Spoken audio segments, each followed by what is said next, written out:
Hey guys, just checking in on a basement that we finished up. Painters came in, finished everything. Looks great, so we'll take you through what it looks like. So from what we had framed, just everything finishing off really nice.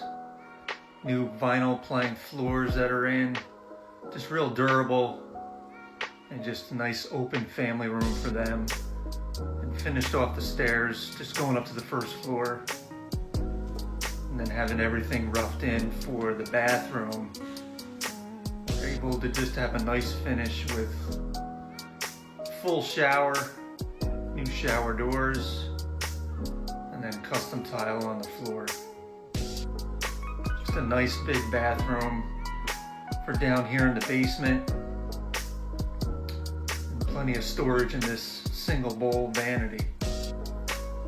And then in the back we just have a bedroom, but right now it's just being used as a home office. Just convenient right now, just to move everything down here. It's a good amount of space, some closets, and everything trimmed off with the new window to get some natural light in there.